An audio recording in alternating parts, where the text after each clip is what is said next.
Boleh kita mulakan sekarang?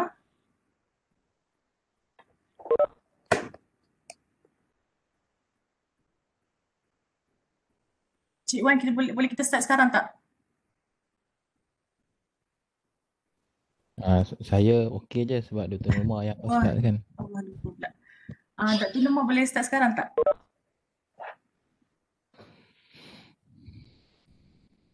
Silakan. Boleh mula.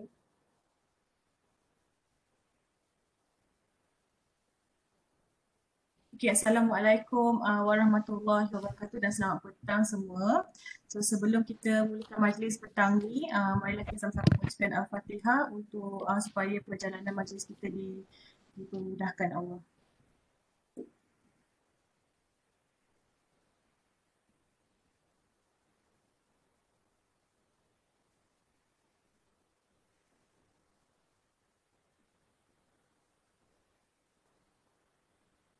Okay, so petang ni kita akan dengarkan sedikit perkongsian dari dua speaker hebat kita, Encik Haizat dan juga Dr. Norma Alias. Di mana Dr. Norma Alias akan berkongsi tentang video animasi dan akan disambung dengan Encik Wan Haizat yang akan berkongsi tentang requirement yang diperlukan untuk sesebuah laptop ataupun komputer untuk menghasilkan video-video animasi. Okay. Seperti yang kita semua tahu, kita dah start dengan online teaching dari tahun lepas lagi sejak PKP. Dan saya percaya semua pensyarah yang ada di sini menggunakan medium pengajaran yang berlainan untuk aktiviti PDP masing-masing, pengajaran dan pembelajaran. Right? Tapi apa yang kita tahu, penyediaan untuk online teaching sangatlah memenatkan dan sangat time consuming. Macam selalulah saya baca WhatsApp status Dr. Fana selalu cakap kelas stop 8 jam, 4 jam, tidur lewat malam untuk siapkan bahan-bahan pengajaran semua. Dan untuk saya sendiri, saya tak adalah tidur lewat malam macam itu, tapi saya berkongsi video dengan pensyarah-pensyarah yang mengajar subjek yang sama supaya dia at least dia dapat menjimatkan masa saya lah untuk penyediaan bahan-bahan PDP untuk online teaching the team. Okay. 3.5. So penyediaan video yang basic tu pun kadang-kadang kita tak cukup masa. Apatah lagi kita nak buat video animasi yang kita tahu akan ambil masa yang sangat lama, betul tak? Okay, jadi soalan saya untuk Dr. Norma, okay, video berbentuk animasi untuk pengajaran online, okay, adakah ia perlu untuk kita pensyarah? Assalamualaikum warahmatullahi wabarakatuh. Bismillahirrahmanirrahim. Saya ni bukanlah pakar sangat. Saya hanya minta tolong. Okay, Warah Haizat minta tolong saya semalam. Okay, dari keadaan saya berkhusus, saya cubalah sebutkan dalam beberapa jam kan. Alright, tapi saya tidur malam sebab saya pun dah berumur tua dah daripada kamu semua ni. Jadi saya tidur ikut waktu. Dr. Norma, suara doktor tak jelas sangat. Tak jelas kan? Saya rasa dah jelas lah ni. Okay, itu better. Jelas kan? Alright. So sekarang ni saya tak adalah nak share banyak. Okay, cuma saya nak bagi tahu bahawa video animation and its performance platform, which is its performance video and the platform to support the video will be given by Wan Haizat. I just focus on the video and animation, kan? Jadi why we need video dan kenapa kita perlukan video? Kenapa? Dan bila masa yang sesuai, alright? Dan di mana yang perlu kita gunakan video ni, okay, ataupun animasi ni? Bagaimana nak buat video dan apakah conclusion, right? So sekarang ni, I love if you can scan this question, okay, using your handphone, pakai handphone, okay, cuba scan sekejap, cubalah jawab, sikit je jawapan dia, okay, klik je satu benda je, okay, buatlah satu voting yang sesuai, okay, cubalah ambil handphone, ataupun kalau boleh saya tulis kat chat lah ya, dia punya link ni, kalau boleh saya ambil link, saya letak dekat chat room kita, chat for everyone, okay, I send to you, okay, klik je kat situ, dekat chat, yeah? So you can try to answer how often you watch video per day, per week, okay, even though per month, okay, how often? Alright, so this is my first question.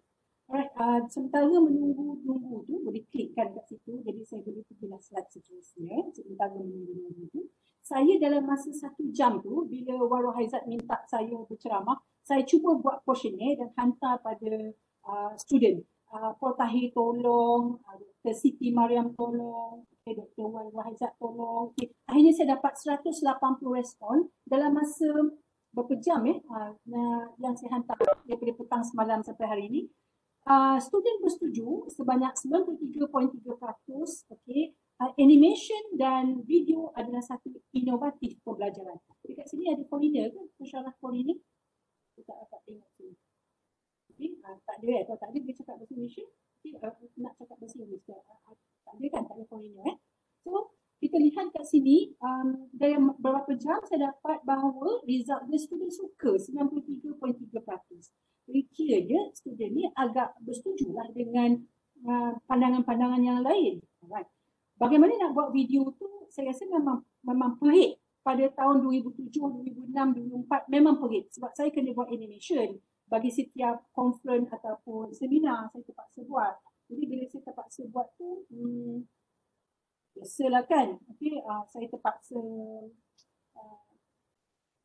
guna After Effects. Jadi kalau guna After Effects tu, tengoklah berapa banyak command saya kena tengok masa, berapa speed video kena buat, tambahkan gambar, kurang gambar, dan saya kena rendering selama 4 jam, 3 jam sebelum montage berlaku. Alright? So begitu perit lah. Tapi bila sekarang ni saya rasa sangat happy. Nanti saya share macam mana saya happy. Ya? Alright. So sekarang ni video trend sekarang. Ya, video trend sekarang. Ya. TikTok, Instagram, wow, best. Betul tak? Okay. Moderator, betul tak? Betul. TikTok, Instagram kan. Memang, this is a trend for 2020. Saya belajar banyak benda dalam TikTok tu sebenarnya. Yes, I know. Alright. And then interactive video means that how you engage with the student. I'm using Report, like I told you. I'm using Edpuzzle. I'm using Powtoon when I want to make a video. Jangan risau, okay? Kita ni konon-konon macam YouTube, macam Amazon, macam IKEA lah, you know. Sebab kita nak buat marketing, okay? Kita nak pastikan student bersama dengan pembelajaran kita, kan? Jadi saya buat interactive video juga. Live video tu biasalah. Video conferencing is a live video. Now we are doing a live video. We are doing live streaming, alright? We are doing video conferencing. So this is also a video trend show. Macam mana saya tunjuk dekat student, okay? Contohnya ialah gambar, okay? Animation, pergerakan, movement, tekan calculator. Okay, tunjukkan mesin kalau bahagian kimia dan fizik, tunjukkan eksperimen macam mana dibuat di lab, alright? So itulah dia. Okay, how to use the equipment. That is a video trend now to show, to do the animation, to rakam, okay, rakam pergerakan. Personal video best. Okay, apa sebab? Kalau kita jauh, Dr. Siti Mariam, kita tak berkenalan sangat. Betul kan? Ada sekali je kita pergi buat video conferencing. Masa tu program pelajar. Saya tak pernah sentuh dia. Saya tak pernah salam dia. Saya tak pernah. Okay? Kita tak pernah bersalam. Alright? So apa yang saya perlu buat pada student saya. Okay, kita jauh. Minta tolong hantar video. Hantar dekat Padlet saya. Okay? Ada yang tak boleh buat video. Tak apa. Hantar gambar. Norma alias. Dia mesti sisi gitulah. You know? So tak kisahlah. Yang penting dia hantar personal video. I'm from Nigeria, okay, and then this is the way how I start my engage with the student. I ask them to do a video and then send to the Padlet, all right, because it's very easy for everybody to look, okay, to visual their personal, all right. So itu more on personal lah, ya.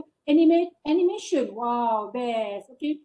Kartun boleh lari dekat depan saya, alright. And then kartun tu bergerak-gerak bercakap-cakap dengan saya. Okay, so animation, saya guna Powtoon, best, okay. Apa sebab? Jangan bimbang. Tak banyak benda nak ditekan. 3 benda je. Klik 1, klik 2, klik 3 jadi. Okay. Dia ada 5 klik je. Okay. Kalau tak ada 3 klik ni, 2 klik ni, kalau tak jadi, very short way to learn. Actually kita nak learn je lah kan. Video style that connect with everyone. Okay. Student suka. Sebab this is one of the momentum for 2021. It's what? Animation. Animation dah macam kartun-kartun tu lah. Okay. Animate, tunjukkan pergerakan. Okay, satu lagi, searchable video. Wow. Sebab bila kita hantar video dekat YouTube ke mana ke ataupun e-learning ke, kita nak orang gunakan video kita ni sebagai reference, sebagai review, sebagai subscribe. Alright, itu yang kita nak kan. This is also a new trend in 2021. This is a market, okay? Tapi kita nak deal dengan student. And then now video for internal communication kita lah. Kita can communicate with the student with a very good communication, with a very good collaboration, very good engagement. So this is video that we are going to focus. Okay, what is that? Video for the communication, video for personal video, video for animation, video for the interactive. Okay? So ada banyak sebenarnya. So kita boleh sentuh yang semalam kita dah belajar, engage with the emotional, with the holistic value. So dengan video lah, dengan kartun lah yang bergerak. Okay? Okay, so now, macam mana nak ajar kanak-kanak berenang menggunakan online? Macam mana nak ajar anak kita memanah secara online?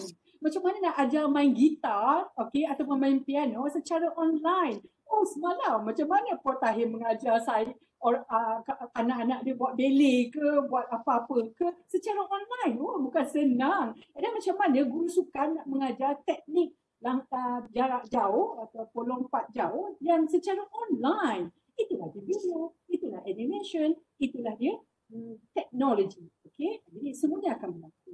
Bagaimana dengan cikgu-cikgu di sekolah yang mengajar kurikulum, debat dan berbagai lagi lah, okay, larian, balapan dan sebagainya. All is a body movement with the visual. Alright, so now, okay, orang yang buat video lah, okay, yang buat video ni daripada Toronto Live, saya ambil daripada teks daripada Toronto Live, satu publication kat situ.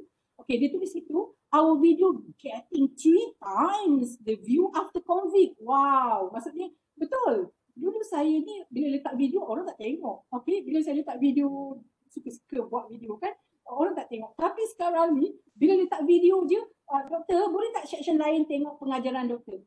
Dipersilakan. Bagaimana pengajaran saya boleh tengok? Muhammad Alias, pengajaran saya ialah pensel yang bergerak dan saya bergerak mengikut suara saya bergerak ikut mathematical modeling that I'm writing on the whiteboard. Okay, so pergerakan sentiasa membuat video hampir setiap hari sebab bergeraknya pensel adalah bergeraknya saya mengajar macam dekat kelas lah, sama lah. Alright.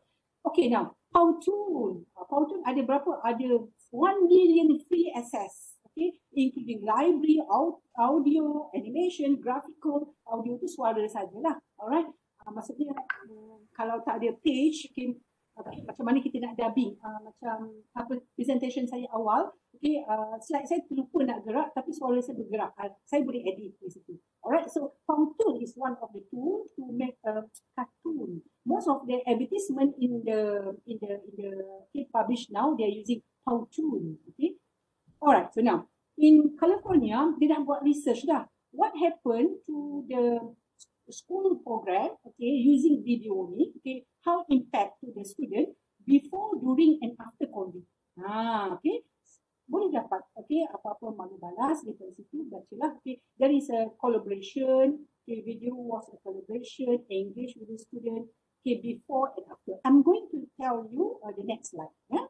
Alright, so now, this is my slide. Okay, cuba kita tengok, before COVID, during COVID, new norm COVID-19 pandemic. Okay, so before COVID, okay, saya guna video untuk apa? Untuk Education 4.0. Saya gunakan Nearpod. Soalan saya bagi dalam bentuk video, iaitu di Nearpod, N-E-R-P-O-D. Boleh buka sekarang. And then saya sekarang ni menggunakan video conferencing dengan semua dan dia telah direkodkan, insyaAllah. And then dalam masa yang sama saya menggunakan asynchronous learning. I put my video at the e-learning. Alright, because okay, sometimes ada yang kena cakap lebih, terutamanya untuk buat revision, kena cakap lebih, and then kena buat animation, kena tunjukkan satu-satu, kena letak dekat e-learning, ataupun saya tahu bandwidth is a very big problem, saya letak dekat YouTube. Sebab dekat YouTube dengan menggunakan handphone, semua orang boleh boleh tengok video tu. Low bandwidth connection, alright? And then now we hope that we are going to meet student, and then I have already prepared the video, which is video is already viewed by the student. Alright, so this is a journey. Before this, after effect, wow, 4 jam untuk 2 minit montage, letih. Okay, terpaksa bagikan kerja. And then rendering tu yang paling lama. And then kedua ialah we are using any education software, okay, in the video and animation to support, okay, our education, our online teaching and learning using itulah yang saya guna lah, yang biasa saya guna, iaitu Plotagon. Kalau tengok kartun saya dengan student, saya suka pakai Plotagon. Alright, apa sebab suka pakai Plotagon? Sebab Plotagon ni best, okay, dia 3D kartun tu, alright, dan saya boleh ubah watak saya, kadang-kadang jadi guru yang baik, kadang-kadang jadi guru yang garang, kadang-kadang jadi rock, okay, terpaksa ubah, nak sentuh emosional tu, okay, supaya mereka kata, okay, terutama ni saya akan pujuk student dalam bentuk video, kalau dia ni selalu nak skip exam, alright, jadi student alhamdulillah, okay, test 1, test 2, semuanya penuh kehadiran, alhamdulillah, sebab itulah caranya untuk saya keep engaged with the student. There is a software, okay, Filmora Pro dulu, sekarang ni senang, sangat senang. Alright, hanya 3 klik. Apa saya cakap tadi? 3 klik. Okay, tak faham boleh tanya. Alright, and then why we do now? Because we are dealing with the cyberbullying. Alright, we are dealing with the autogogy. Autogogy is a student defense study. Dia all study is a student-centered learning. Okay, semuanya depend pada dia. Kesian dia kan? Kesian dia. Jadi kita kena tolonglah. Jadi apa sajalah. Saya pun menggunakan teks. Kita ada e-book kan. Mereka ada e-book, ada e-notes. Okay, ada banyak support, ada past question yang banyak. Jadi yang ini untuk pengajaran lah. Untuk kefahaman mereka. Alright, saya tahu buat video berjam-jam. Janganlah. Kan kita ada, manalah iPad saya. Kita kan ada tengah charge lah. Kita kan ada iPad. Apalah susahnya. Alright. Jadi belilah sikit.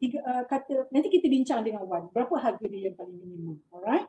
Okay, jangan beli mahal lah. Saya faham. Sebab dia cepat je. Dalam masa 2 minit. Tahu tak saya buat video tu? 2 minit. Alright. Nanti saya akan hantar dekat chat. Bagaimana saya membuat video dan apa video tu. Jangan bimbang. Mula-mula memang berminit-minit. Tapi sekali dah tak susah. And then of course lah. Okay. We now doing a blended learning. So we share our video, okay, our product, our talk, everything with the audience. There is a knowledge sharing. That's why I'm always use a tema apa dia? Sharing is caring. Sharing is caring because I know what happened to the beyond for our educator 4.0. Alright, next. Alhamdulillah, insyaAllah September kita akan jumpa dan tak adalah susah buat video. Okay. Mungkin Dr. Nurma boleh kongsikan lah macam mana cara kita nak buat video dengan cepat lah, dengan tak memakan masa yang lama, dan dekat mana kita nak gunakan video tu semua. Ya, betul. Faham. Alright, saya faham. Okay. Making video more engaged. Itu yang saya beritahu tadi. Bila kita buat animation, tengokkan cara bergerak saya. Semua orang nak tengok saya bergerak. Okay. Kalau boleh nak tengok latar belakang saya apa kan. Semua seronok. Sebab itu saja media untuk kita berjumpa, bergerak dan sebagainya. Di samping social media. Alright. Jadi kita gunakan Telegram ataupun WhatsApp. Letak video yang kita buat tu di samping, letak dekat YouTube ataupun e-learning. Tengok berapa banyak, berapa besar. Kalau lebih daripada 50 megabyte kan, 500 megabyte YouTube tak boleh terima sebab kita tak beli. Alright, tapi kalau buat live streaming boleh terima. Okay, and then boleh letak dalam masa 14 minit, 7 ke 14 minit video lah kalau tak beli YouTube tu lah. Alright, help learners to retain knowledge. This is a way how to get a very quick, okay, student can get quick knowledge. Okay, kalau tak percaya, cuba kita tengok sekejap ya. Okay, you can get very quick knowledge. Okay, dekat mana dia punya chat dia. Okay, I'm stop sharing. Okay, I'm going to my last video. Okay, of my presentation. I try to tak kisahlah mana-mana saya nak letak kat sini. Control C. And then if I'm stop sharing, okay, I go to the chat. Okay, let's I put something to you. Okay, the same time, I'm talking about this subject. Okay, I look if I can go one video. Control C, and then I go Control C. Yeah. Okay, then I go to the chat. Okay, and then I Control V. So this is one of the video. Okay, cubalah tengok kalau nak lagi tu. Okay, dia ada banyak ni. Nak kartun tu. Nak kartun suara kartun kan. Okay. Pakai apa dia? Plotagon tu. Okay. And then let's go to the chat tu. Okay, the same time I'm teaching. Okay, address the come back to the share screen again, right? So after I share screen with you, and then now let's I go to the first page where I stop this now. Okay, is somewhere here. Right, so now just then you can go to the chat. When you go to the chat, okay, you also have information more. Okay, when I address to the chat. All right, so now you can see, okay, the way, okay, the trend, the process of the free education 4.0 now. This depends on you, all right, because now people are more creative, okay, when they deal with the video and animation. Yeah. Okay, so now. Okay, benefit dia that you know banyak kan. Okay, especially you want to explain about the movement of the object, physics, chemistry banyak ni guna ni, and then learning of the retained knowledge. Okay, saya rasa semua orang pun guna sebab nak tukar daripada teks kepada video. That's why kadang-kadang untuk chat yang online live tutorial, okay, how we want to cheat the chat tutor, okay, by addressing the question in video. Macam mana student nak tukar daripada video ke teks nak hantar ke chat. Alright, kecuali dia kena belilah yang premium chat yang boleh terima video. Alright. So animation of e-learning can help you deliver to engage with the student with the emotional and then with the intelligent aspect and then the holistic value lah. Okay, saya nampak memang semua orang cerita pasal susahnya education 4.0 nak pakai animation, nak pakai video. So don't worry because okay, when you see that cost consumption, cost consuming, time consuming, so please use the online video editing. Komputer tak berapa kan sebab banyak sangat memory kan, nanti Wan akan terangkan. So go to the online video editing, ada banyak video cutter, video maker, video editor, video merge, video join, semua ada dekat online. Very misal, ya. Tak perlulah kita nak beli ataupun kita nak memiliki ke ataupun nak download, kan semuanya di online. Take a lot of the bandwidth. Yes, I know when we communicate with the student using video conferencing, alright, for example Webex or Zoom or Microsoft Teams ataupun Google Meet.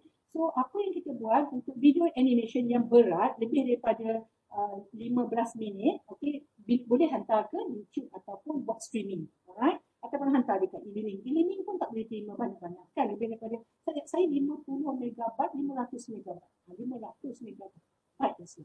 And then start video with the friendly beginner. Itu yang saya kata tadi, kalau hantar video about your personal life in your home, dia cerita lah. Daripada situ kita boleh belajar lah, oh student ni macam ni, tengok, dia tahu kan video tu.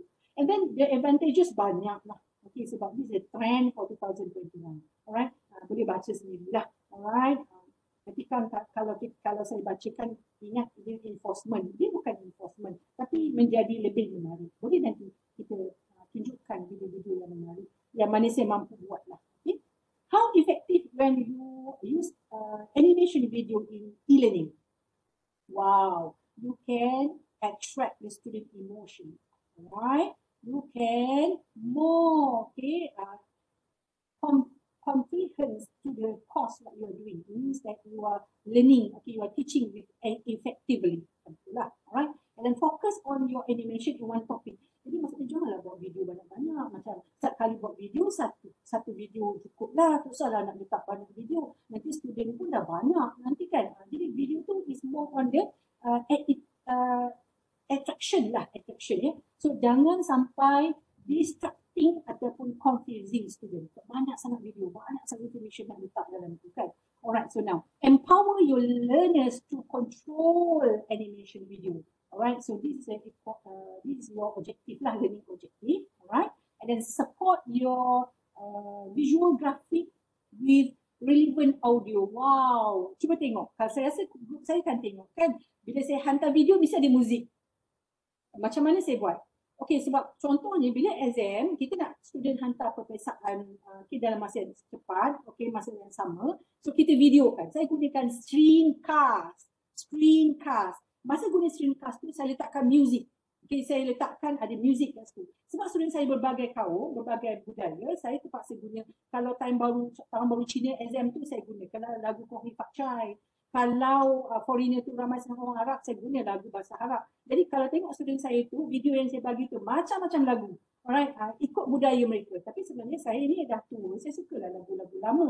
Jadi tak sesuai lah untuk student yang muda-muda sekarang. Jadi saya kena guna yang saya pilih the top, okay, music in the world right now. Jadi diorang sukalah. Alright. So the important is I easily strike student emotion and improve their student-centered learning, improve their motivation. Yes, betul. Saya sentiasa buka WhatsApp 24 jam. Nak tidur pun tengok WhatsApp juga kalau dia suruh tidur. Sentiasa akan jawab segera. Alright, ataupun Telegram. Saya guna Telegram lah ya. Dulu saya guna WhatsApp. Okay, how to make video and animation. Alright, so this is a video that I'm using. Sebab saya letak satu garis. Satu garis menggunakan CPU. Satu garis menggunakan iPad. Jadi janganlah kata macam tu. Norma ni nak promote iPad dia. Saya tutor iPad. Saya tutor Apple. Saya gunakan animation banyak gunakan Apple.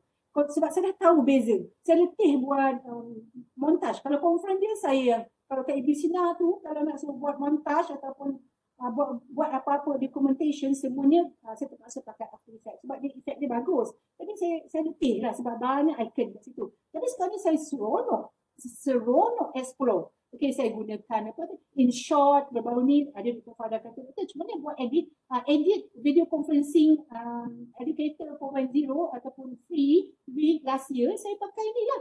Saya pakai InShot, lepas tu sekarang ni saya pakai Cup App. Semalam saya pakai Cup App apa sebab tak bergerak, tapi saya punya slide tak bergerak tapi saya bercakap, saya letak slide kat situ. Alright. Senang saja, dalam 2 minit dah siap. Okay, video converter dan juga yang lain. Tapi dalam masa yang sama, ingat sejarah. Saya memakai screencast, Filmora, Bandicut. Wow, saya pakai apa lagi ya? Mostly 3 ni lah yang saya pakai masa saya buat video dulu dengan After Effects. Yang tak larat ya, After Effects ya. Alright, so sekarang ni After Effects dah canggih-canggih lah. Alright, tapi kena tekan jugalah, banyak butang. Tapi bentuk yang saya letak sebelah kanan tu, 2 butang je, 2 klik je dah dapat dia. Alright, dah dapat result. Apa yang tuan-tuan nak ya. So sekarang ni, come on. Ini page yang sentiasa kita kena tengok ya. Okay, kalau video tu tak terdaya, okay, dibuat, okay, besar sangat memori, 500 MB kadang-kadang lebih, okay, silalah letak dekat YouTube. Okay, jadi almost every day saya akan ziarah lah YouTube ni. Apa sebab? Okay, before I meet the student for tomorrow, video dah ada lah dekat YouTube tu. Alright, video saya apa tadi? Sebab saya pakai iPad, pen, macam saya mengajar dalam kelas, saya macam mengajar dekat whiteboard, tapi saya tak mengajar dekat whiteboard, saya mengajar dekat atas screen. Pen bergerak, dia tengok nama saya Norma Alias dekat YouTube, pen bergerak, mulut saya mesti ikut, suara saya mesti ikut macam mana saya mengajar dekat whiteboard. Alright, jadi pen bergerak tu saya kena videokan dulu. Alright, and then my video kat YouTube, okay, boleh tengoklah dekat sini. Okay, saya nak share juga. Dia ada 2 ni. Apa dia 2? Sebab satu saya pakai screen apa nak panggil dia, live screen. Satu lagi saya gunakan video conferencing. Tak tahu lah boleh letak dekat apa ni, dekat check the time stop sharing. I try to put my information at the top. Okay, kita tengok tak insya-Allah dapat pun. Alright, so sekarang ni I share my presentation again. Okay, I hope I can share my presentation here.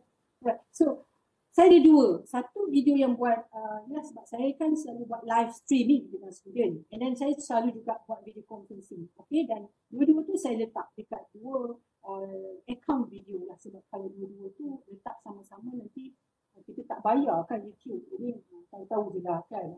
Alright, so pandai-pandai lah keadaan kita yang tak gunakan video yang kita beli kan. Alright, so sekarang ni dalam proses kita buat video ni mesti ada kamera. Tengok kamera saya kan, nampak kamera saya, nampak muka saya. Alright, so software yang kita guna sekarang ni ialah Webex untuk video conferencing. Hardware saya pakai komputer yang high end sikit lah sebab nak buat video kan. Alright, and then ada network kita ada berbagai, dan juga cloud kita letak dekat Webex. Cloud memory ni kadang-kadang saya letak dekat external hard disk, kadang-kadang letak dekat Dropbox. Saya rasa semuanya pandailah menggunakan kan. Jadi itulah 3 benda yang kita kena deal with when we making a video. Alright. So dekat sini kita gunakan software untuk tengok pergerakan pelajar yang sedang movement lah. Adalah seorang pensyarah minta tolong, saya pun cuba tolong. Alright. Dan dah siap untuk video.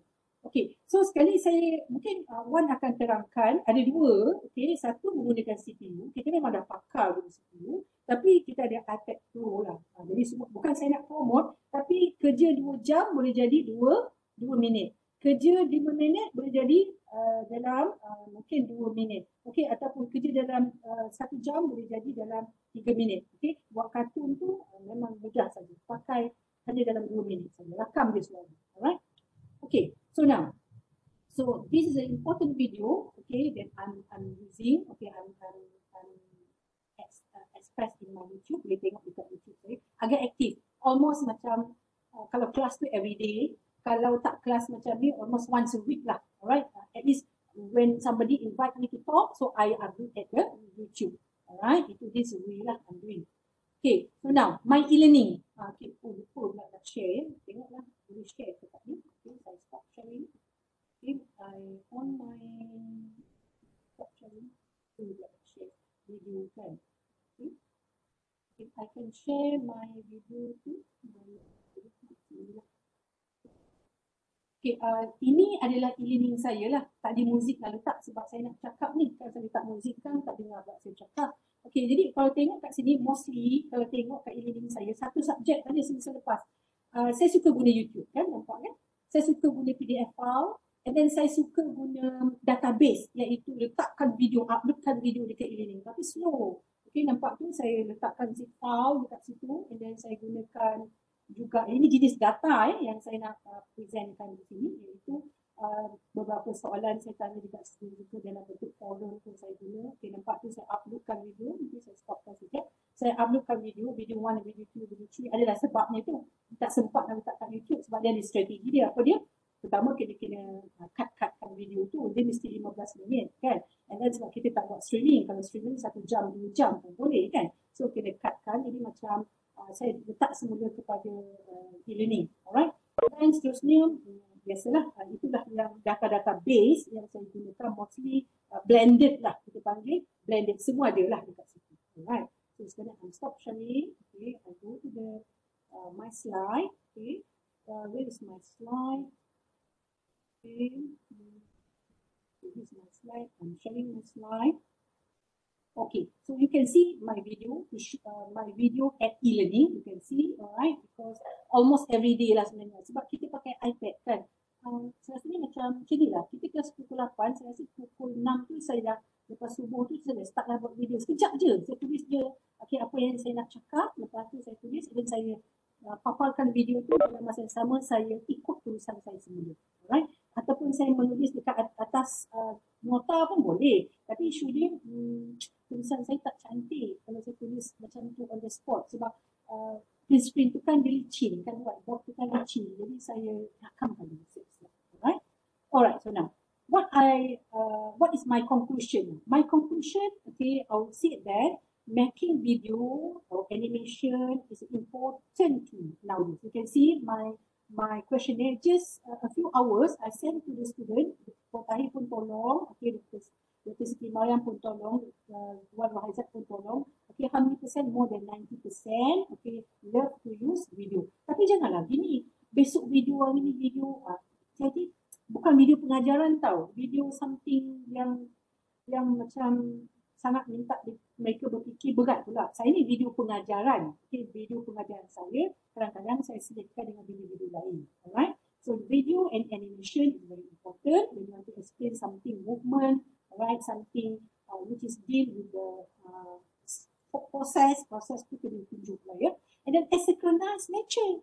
Maksudnya bila buat video tu letak je lah. And then bila kita letak tu mesti di-share lah. Saya selalu share public.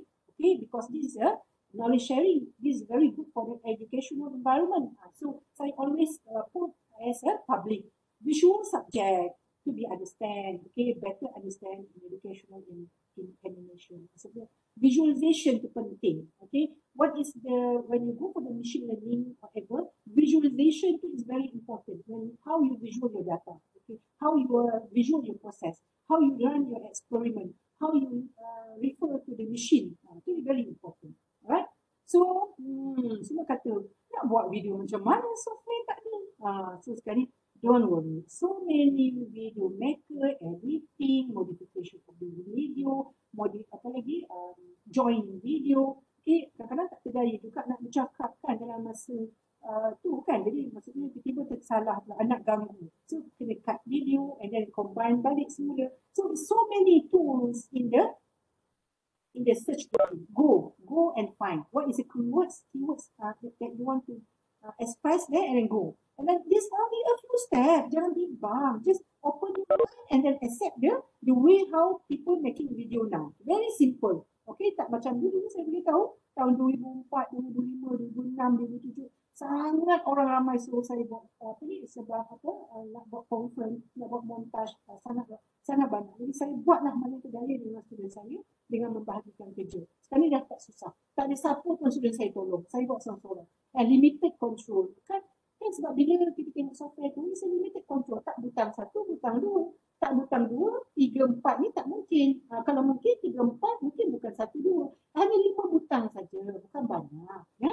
And then find the cloud to post your searchable video ni yang best. Okay? Bila kita dapat video, bila kita seronok buat video and then post dengan student, kita suka sangat student view, student subscribe, student jadikan video kita sebagai bahan rujukan. Jadi gunakanlah keywords yang tertentu untuk kita post video di YouTube, okay? Ataupun dekat e-learning sebagai close cloud, close directory, okay? So tak boleh lah dekat YouTube ataupun dekat mana-mana media, contohnya dekat website, okay? Dekat courseware, dekat software dan sebagainya. Alright?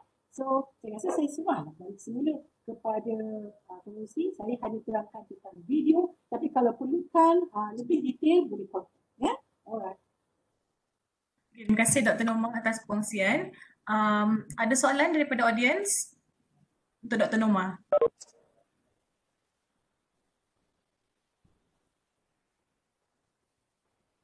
Ada satu cadangan daripada Dr. Farhana. Dr. Norma mungkin boleh share buat tutorial untuk animation yang cepat. Mungkin lepas ni kita boleh buat bengkel lah. Buat bengkel lah. Okey, kita buat bengkel online ya. Sebab kita kan tak boleh jumpa. Ya, kita buat bengkel online. Saya tunjukkan online. Okey. Okey, ada soalan tak untuk Dr. Norma? Kalau tak ada, kita akan pergi kepada Encik Wan Raizat. So, Encik Wan ada kat situ? Ya, ada. Okey. So, soalan saya kepada Encik Wan. Okey. Berdasarkan informasi yang dikongsi oleh Dr. Norma sebentar tadi, okay, apakah minimum requirement yang diperlukan oleh sesebuah laptop yang kita macam untuk orang yang tak ada iPad lah kan, untuk yang ada basic laptop sahaja untuk menghasilkan video-video animasi yang cantik, yang smooth macam tu. Lagi satu soalan, betul ke kalau macam komputer tu slow, kalau kita tambah RAM dia akan jadi laju? Itu soalan daripada saya lah.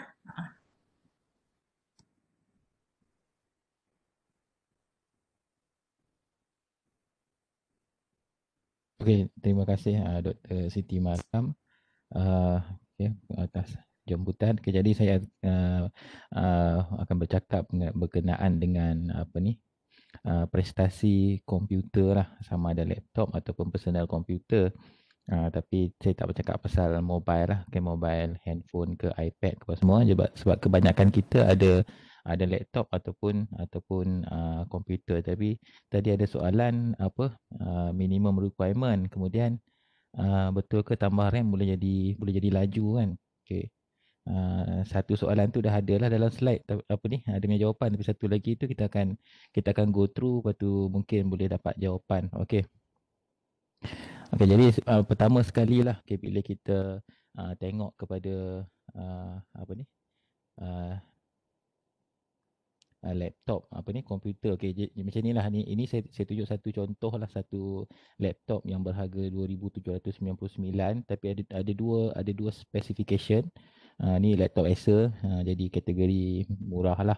2799, harga sama tapi speknya berbeza. Satu guna AMD Ryzen 5, satu guna Intel Core i5, ada kod iaitu 1135G7. Okay, lepas tu ada lagi lah. Jadi saya rasa kalau orang tengok benda ni, rasa ramai-ramai tengok, dia akan tengok harga je. Kan dia tengok harga, bajet ada, beli lah, macam tu lah. Jadi dia tak tengok lah apa benda yang di listkan tu, dia kurang tengok lah. Jadi kalau tengok, ataupun dia, mungkin satu benda yang dia akan tengok RAM. Okay, kalau tengok kat sini yang model AMD RAM-nya 8GB, model Intel RAM-nya cuma 4. Dan apa ni, storage dia adalah 512. Lepas tu dia ada tulis apa benda ni, PCIe NVMe SSD. Jadi terus tak faham. Kan dulu dengar hard disk kan, 1TB hard disk, 500GB hard disk. Tapi kali ni dia guna 512 PCIe, lepas tu NVMe SSD. Okay, itu untuk laptop. Jadi saya nak tanya lah, kalau Dr. Siti Mariam tengok benda ni, nak pilih yang mana? Kejap eh. Satu apa? Satu Ryzen, satu lagi apa? Satu lagi Core i5 1135G7. Saya akan tanya dulu orang kedai Ryzen tu apa? Oh, okey. Ah, Ryzen tu apa? So apa beza Ryzen dengan Oh, Core tu? Lepas tu baru saya decide. Core i5 tak payah tanya lah kan? Ah, Okey. Okay, jadi ini desktop je lah. Okay, desktop yang harga RM2,000. Okay, dia guna Core i3 10100. Benda tu 10100. Kemudian adalah RAM. Kemudian untuk storage dia letak sini 1TB SATA 7200 RPM. Kemudian dia ada 128 SSD. Okay, jadi ini merujuk kepada storage lah. Ini kepada RAM, dan ini dia punya processor yang dia guna. Tapi kita tak ada idea processor ni core dia ada berapa. Kelajuan dia beritahu 4.3, tapi ada berapa core dalam prosesor tersebut. Core dia punya teras lah, ada bilangan dalam satu prosesor tu. Kalau nak beli satu prosesor tu, dalam prosesor tu sebenarnya ada lagi prosesor-prosesor kecil kat dalam tu. Jadi kena ambil tahu. Dan kenapa nak kena cerita pasal benda ni, sebab dia related lah dengan yang Dr. Norma cakap tadi, bila nak render video sampai masa ambil masa lah. Jadi itu perkara yang paling ambil masa dalam bila kita buat video. Sama juga macam saya, bila saya record video, saya record screen, dia file tu sebenarnya besar. Jadi kalau internet laju, boleh je upload terus ke YouTube, sebab YouTube dia tak kisah pun sebenarnya berapa size dia cuma tengok berapa panjang kot.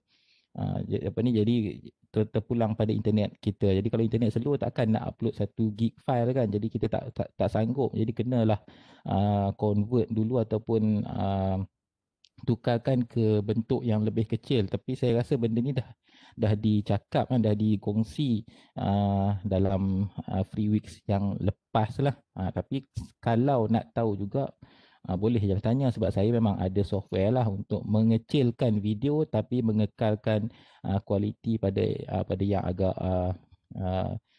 boleh diterima lah.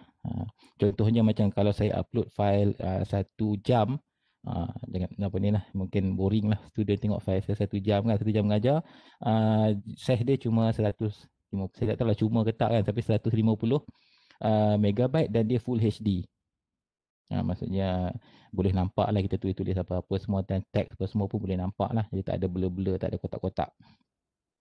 Okey, jadi ke dalam nak memilih ni, kita ada performance part yang penting. Jadi kita tak tengok lah, kadang-kadang tak tengok lah screen dia 14 ke 13 ke 15 kan. 13 comel, 12 sangat comel, macam tu lah dia punya definition dia kan. Okay, 14 inci standard, 15 inci besar macam tu. Okay, jadi kita untuk itu kita tak tengok performance pada benda tu luaran lah. Jadi performance dia yang memberi kesan kepada komputer tu ialah satu, prosesor, dua, dia punya RAM dia, dan ketiga dia punya, sebenarnya bukan storage tapi jenis storage, saya silap tu. Sebenarnya dia adalah jenis storage. Kemudian sebenarnya grafik processing unit pun ada main peranan, tapi tak boleh cakap kot bukan tak boleh cakap, mungkin tak sempat kalau kita nak berbual pasal GPU pada talk kali ni.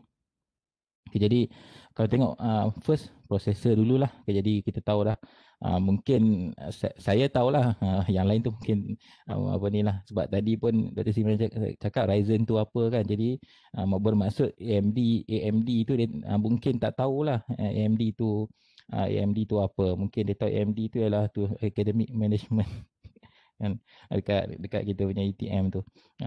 Okay, jadi dua pembuat prosesor di dunia ni lah yang terkenal untuk komputer.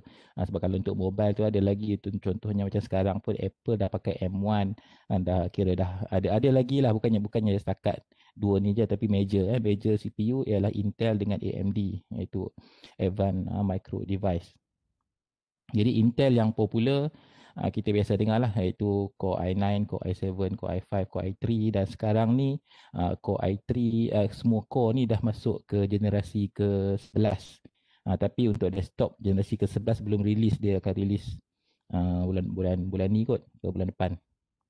Okay, dan dia ada line up untuk apa ni, kategori murahan lah, bukan murahan, dia kategori ekonomi. Kategori ekonomi iaitu Pentium Gold dengan Pentium Silver.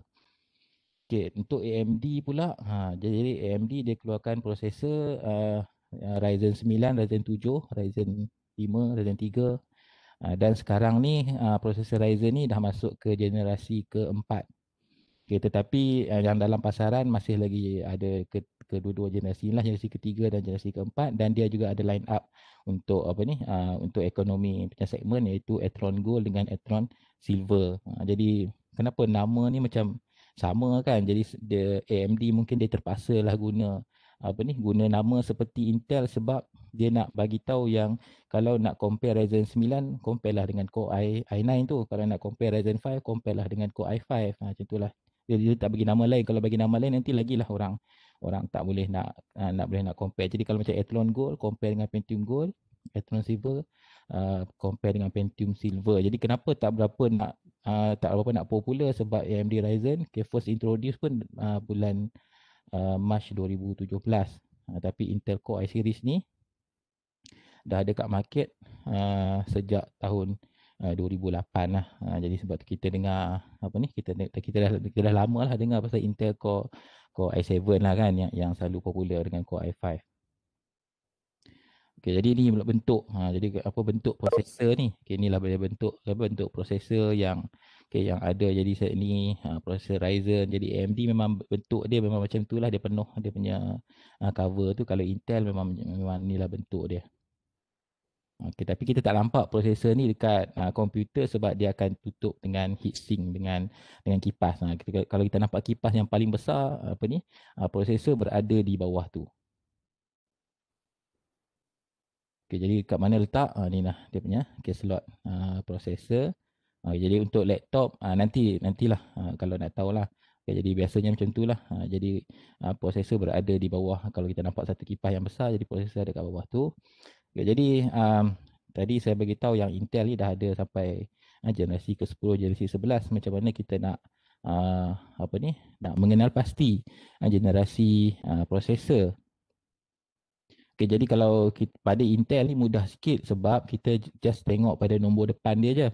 Jadi kalau kita tengok sini macam Core i7 2600, itu adalah generasi generasi kedua. Kalau i5 8265, inilah generasi ke-8. Tapi kalau untuk kalau untuk 10 dengan 11 dia dah ada 5 digit lah. Jadi kalau tengok sini 10400, inilah generasi ke-10. Sebab kita tak confuse dengan generasi pertama, sebab generasi pertama hanya guna 3 digit.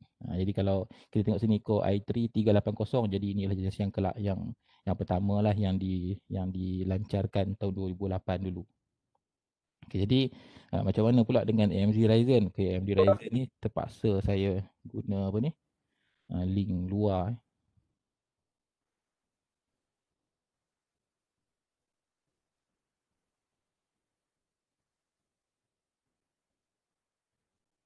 Okay, jadi understanding AMD processor ni pula. Okay, jadi kalau tengok first generation dengan dia sampai generasi keempat, jadi macam nak kenal masalah dia sebab dia ada skip nombor, jadi macam susah sikit nak kenal. Kalau macam untuk desktop, kalau ada satu di depan tu adalah generasi pertama, dua generasi kedua, dan ada tiga ke depan generasi ketiga. Tapi untuk desktop dia tak guna nombor 4. Dia generasi keempat tu dia terus guna 5. Dan untuk untuk laptop pula, untuk laptop ni dia nombor 2 tu generasi pertama, nombor 3 generasi kedua, dan nombor 4 tu generasi ketiga. Jadi generasi ke apa ni, dan generasi keempat dia guna 5 balik. Jadi untuk laptop tu dia macam dia tambah satu pula, untuk desktop dia kurang satu. Jadi apa ni, tapi lebih kurang macam tu lah. Jadi kalau kita tengok situ, jadi kalau kita berbalik pada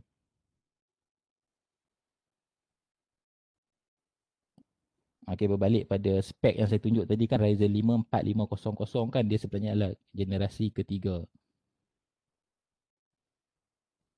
Okay, jadi yang penting ni ini.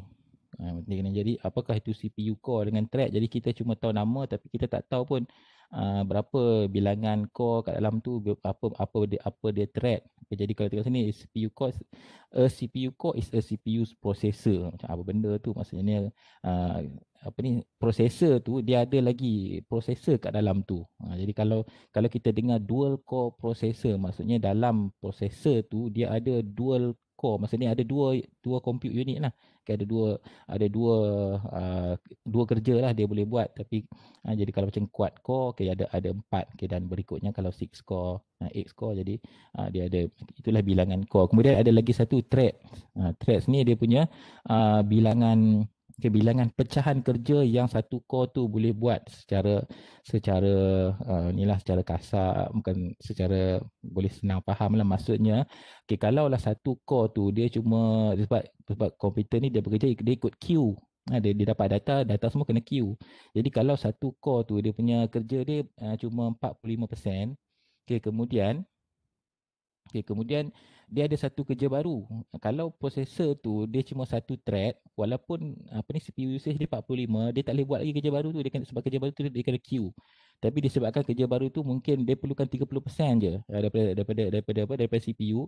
Disebabkan kalau satu core tu ada dua thread, bermaksud CPU tu dia masih ada ruang lagi untuk dia letak pada queue yang baru tu. Jadi kalau ikutkan, nampak gaya macam yalah, kalau dua thread tu lagi bagus lah kan. Tetapi walaupun macam mana pun, core tu lagi penting, sebab core tu dia punya kekuatan sebenar. Dan dia punya thread tu adalah berapa bilangan thread yang dia boleh handle lah. Jadi kalau ada ruang dia boleh letak, dia boleh tambah lagi satu. Tetapi kalau macam macam video editing, dia memang consume 100%. Maksudnya kalau dia dapat kerja, CPU akan bekerja 100%. Maksudnya satu thread lagi dia tak boleh nak masuk lah. Jadi kalau satu core dua thread, kalau untuk video processing macam tak adalah significant sangat dia punya improvement. Tapi kalau untuk office productivity, sebab office productivity ni dia macam kerja dia simple. Jadi kalau ada thread lebih, jadi komputer tu mungkin akan lebih responsif lah, lebih laju. Jadi some application take better advantage of multiple threads lah. Jadi sebenarnya tak semua software atau application yang boleh take advantage of this thread. Jadi walaupun game kita nampak macam betul ke game ni rupanya tak multi core punya requirement. Dia sebenarnya multi core tapi dia tak berkadar terus. Berkadar terus ni maksudnya kalau prosesor tu 4 core, dia rasa dia dah cukup. Kalau bagi 8 core, tak aku nak guna 4 je. Maksud dia game tu dia nak 4 sahaja. Jadi maksud dia lagi 4 tu boleh duk relax. Tapi kalau macam video editing, dia secara dia punya requirement dia berterusan. Maksudnya kalau prosesor tu ada 8 core, yes, dia nak guna semua. Maksudnya jadi bila banyak bilangan core untuk video editing lebih efisien. Tapi kalau macam software tu memang jenis single core, kita bagi core dia banyak-banyak pun, itulah dia punya prestasi dia. Jadi inilah number of core dengan thread pada setiap prosesor. Jadi pilihlah kat mana prosesor anda berada. Jadi kalau kita tengok kalau ikutkan sekarang ni yang yang popular di pasaran mungkin Intel 10 Gen kan, 10 Gen ataupun 11 Gen mobile processor tadi. Kita tengok tadi dalam spek laptop Acer tadi. Okay, Core i5 dia ialah 11, generasi ke-11. Okay, dan kita tengok sini dia punya bilangan core dia adalah 4, dia bilangan thread dia adalah 8. Jadi setiap core boleh handle 2 thread. Jadi ada 2 pecahan kerja lagi. Okay, dan kalau untuk desktop pula, kalau macam Core i5 dia ada 6 core dan K12. Jadi Core i3 4, Core i7 8 dan thread dia adalah K16. Okay, tapi kalau kita tengok di sini, okay, for first until 7 Gen Intel dia maintain dengan 246 apa ni 24 dan Core i7 pun 4, tapi dia punya thread dia bertambah jadi 8 12, sehingga maksudnya 8 tahun dia Intel stay macam ni, dia tak tambah pun core dia sampailah tahun 2017 baru dia apa ni dia cuba improve core dia. Okey, disebabkan tadi boleh tengoklah kan bila apa ni AMD Ryzen diperkenalkan, iaitu pada tahun ke 2017. Okey, jadi pada tahun 2017 itulah baru Intel dapat dia punya mungkin kata dia punya buku dengan ruas lah, pesaing dia. Okay, barulah dia sedar yang apa ni dia tak boleh maintain lagi dengan Core i3 mesti dual core, Core i5 mesti 4 core, Core i7 mesti 4 core dan 8 thread. Jadi selepas tahun 2017 dia pun double dia punya dia punya bilangan core. Jadi kira bagus jugalah kan kedatangan AMD Ryzen ni, dia telah apa ni menambah core pada prosesor Intel. Cik Wan, Ya. nak tanya, macam mana kita nak check dekat PC ke laptop kita, macam mana kita nak check kita ada berapa core, ada berapa thread? Okey. Okey, senang je lah. Tapi yalah nak kena tunjuk lah. Okey, satu nak kena tengok lah kat sini kan. Okey, jadi kenal pasti tak laptop apa ni pakai prosesor apa? Saya ke? Ya. Prosesor. Macam mana nak tahu? Okey, tak tahu. Okey. Tak lain. Kalau macam tu sekejap ya. Saya kena macam mana nak share? Okey, share screen terus kot. Okey. Okey, boleh nampak screen terus kan? Okey, jadi kalau nak boleh nampak screen sekarang ni? Okey. Kalau nak tahu bilangan core dengan thread, okay, boleh pergi dekat taskbar bawah ni, kat taskbar, jadi right click dekat taskbar, pergi ke task manager. Okay, task manager, okay, klik kat task manager, dia akan buka task manager. Okay, tapi kalau komputer tu tak pernah buka task manager dia masih suci lah kira. Jadi dia akan bentuknya macam ni je. Jadi kena tekan more detail. Okay, bila tekan more detail, pergi dekat performance. Sini performance. Okey, pergi pada performance dan kita akan boleh buka pada tab CPU lah. Okey, jadi kita tengok, okey, saya sekarang ni tengah present ni menggunakan prosesor Core i5 8265U. Iaitu prosesor Core i5 generasi ke-8. Di mana kalau tengok kat sini bilangan core dia adalah 4 dan logical processor dia adalah 8. Ini thread.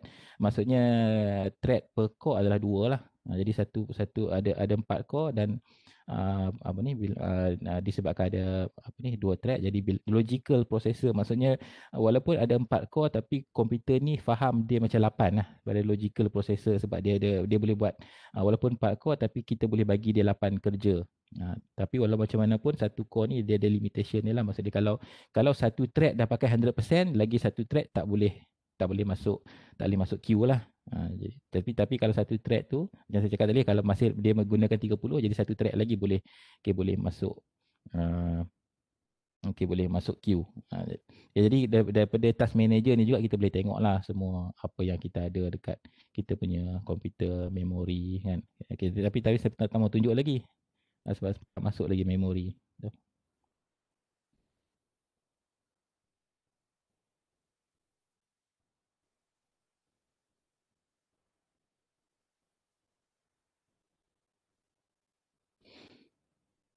Okey, berbalik pada ni tadi. Okey, jadi kalau untuk Ryzen pula, okey, jadi Ryzen disebabkan dia baru je lah, baru sebenarnya generasi keempat baru diperkenalkan, jadi saya just tunjukkan generasi ketiga lah, 1 dan 3. Jadi kalau kita tengok kat sini diperkenalkan pada tahun 2017 Ryzen 3 Ultah pun guna 4. Sebab tu selepas tu Core i3 pun terpaksa tunduk lah. Dia pun kena pakai 4 juga, sebab kalau dia terus pakai 2, maksudnya dia akan tewas lah dengan Ryzen 3 ni. Jadi kalau tengok sini Ryzen 5 pun dia guna 4 hingga 6. Pada tahun 2017 tu Core i5 masih lagi guna 4. Jadi sebab tu selepas 2017 Intel pun follow, dia pakai 6.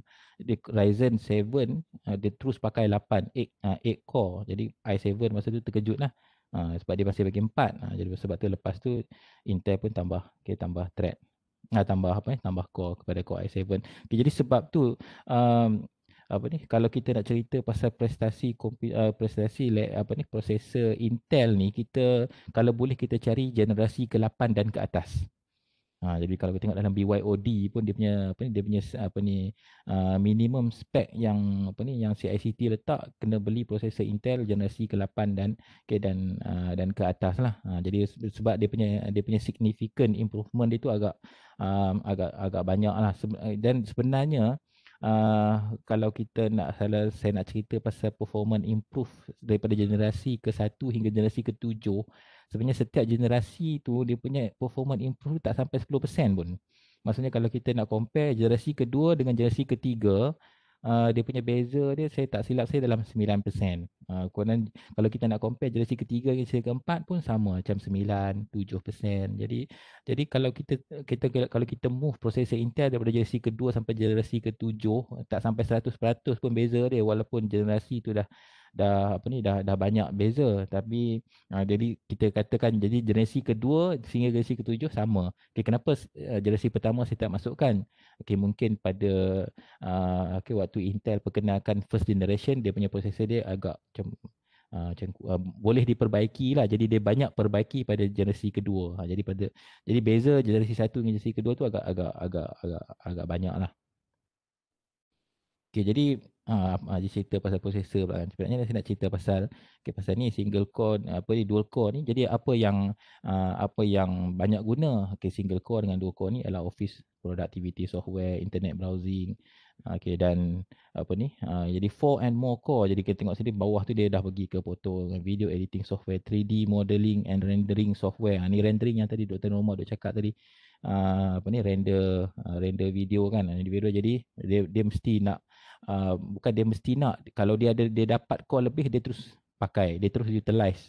Jadi sebab kalau dual core pun boleh je pakai rendering software, tapi tunggulah 3 jam baru siap, macam tu lah. Jadi kalau kita bagi dia core lebih, mungkin masa tu boleh kurang kepada separuh lah. Dan lagi satu yang kita kena tahu adalah scientific simulation software juga termasuk dalam multi core.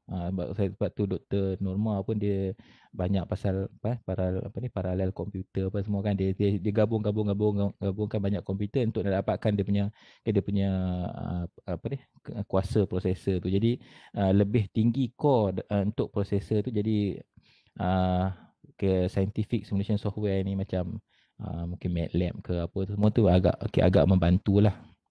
Jadi computer game saya letak kat sini sebab saya pun bila saya baca-baca, saya pun macam rupanya saya ingat game ni adalah satu application. Yalah, kita kira application lah daripada game kan, yang perlukan core yang banyak. Bila saya baca-baca rupanya computer game ni dia perlukan core, tapi dia tak secara berterusan. Maksudnya kalau game tu dia nak 2, dia pakai 2 lah. Kalau dia nak 4, dia pakai 4. Jadi kalau kita tambah lagi, dia tak ada kesan lagi dah. Maksudnya dia berbanding dengan video editing dengan rendering. Kalau kita tambah core, dia akan terus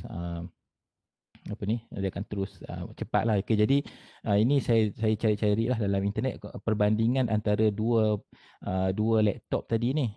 Jadi sebab satu laptop pakai Ryzen 5 4500U, satu lagi pakai i5 1135 i5 11 generation. Tapi Dr. Steve tak pilih lagi dia nak beli yang mana. Jadi kalau tengok sini secara overall Ryzen 5 12.6% lagi tinggi. Tapi kalau kita tengok kelebihan Intel sebenarnya adalah pada single core performance.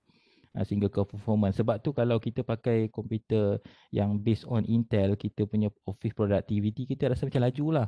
Kita punya office, kita punya Excel, PDF, semua benda tu yang banyak guna single dan dual core usage lah. Tapi kalau kita tengok bila pergi ke multi core, okay, Ryzen 5 ambil lead lah. Jadi sebab apa Ryzen 5 450U ni ambil lead. Jadi kalau tengok dalam list bilangan core tadi, sebenarnya Ryzen 5 ni dia bagi 6 core. Berbanding dengan i5 11 ni dia cuma bagi 4 core lah, quad core. Jadi di situ jadi kalau untuk rendering video, jadi kita boleh katakan Ryzen 5 pilihan yang baik lah. Tapi over i5 ni lah, jadi jangan cakap kalau Ryzen 5 kalau nak banding dengan i7 macam mana pula. Of course lah, mungkin i7 lah lagi hebat kan, kalau ada duit belilah. Tapi kalau kita just macam tadi lah, kita ada 2800, kita tengok spek dia, inilah spek dia. Untuk kalau kita nak guna harian macam biasa, bawa pergi office, mungkin i5 tu pilihan yang bagus lah. Tapi kalau kita mainly kita punya laptop tu untuk nak buat video editing, okay, jadi mungkin Ryzen 5 tu satu pilihan yang lebih baik. Okay, jadi ni ada beberapa lagi lah external link yang yang saya boleh tunjuk lah. Contohnya saya tengok apa-apa pun semua saya guna laman web ni lah, user benchmark. Sebab user benchmark ni dia data ni datang daripada user, maksudnya reviewer tu dia tak boleh bias lah. Kadang-kadang reviewer ni dia suka AMD, jadi dia menangkanlah AMD. Kadang-kadang reviewer ni dia suka Intel, jadi dia menangkanlah Intel kan, sebab dia yang review kan. Jadi bila saya tengok sini, okay, jadi macam kita tengok tadilah result benchmark tadi, okay, di antara Ryzen 5 dengan Ryzen Core i5 generasi ke-11 ni, kita dapati macam effective speed dia bagi tambah 4% dekat AMD Ryzen secara keseluruhan. Tapi bila sampai tengok sini single satu core dengan dual core, Intel mendahului agak besar lah, dalam 39% kan. Jadi kat sini kalau siapa tahu yang kalau satu core dua core ni macam office production punya kerja, jadi di sinilah kekuatan core i5.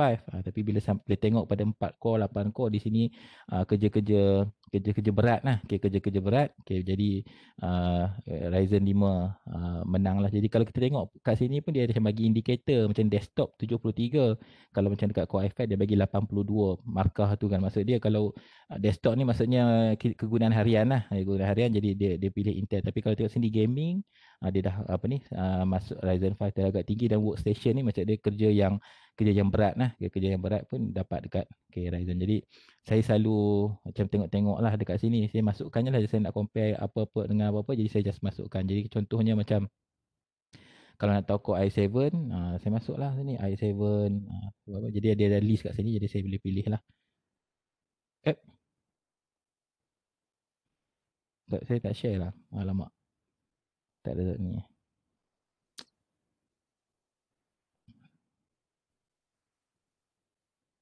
Oh sorry, tadi tak nampak tak ada siapa bagi tahu. Okey, kat sini lah. Jadi inilah dia laman web user benchmark yang saya nak tunjukkan apa yang saya selalu pakai ni. Jadi saya boleh saya di sini sebab macam tadi lah, data tu datang daripada user punya submission. Bukannya tapi sebenarnya user pun boleh bias juga, tapi disebabkan data sampai ada 10,000 macam ni 3,000, jadi bias tu dah macam makin kurang lah. Maksudnya siapa yang hantar data ni mestilah dia guna yang market punya spek lah. Jadi dia tak macam kurang lah dia buat perubahan. Jadi disebabkan datanya banyak, jadi kita bolehlah dipercayai macam itulah. Jadi kalau nak bandingkan, jadi saya tengok pada sini. Jadi saya tunjuk lagi sekali lah. Jadi untuk untuk perbandingan core i5, kita tengok kat sini lah, dia banyak pada dia lebih pada single core dengan dual core punya performance. Jadi untuk office productivity, kalau untuk Ryzen 5 ni dia lebih pada kerja berat 4 dengan 8. Tapi kalau kita nak cerita pasal video editing, dan of course lah kena guna Ryzen 5 lah.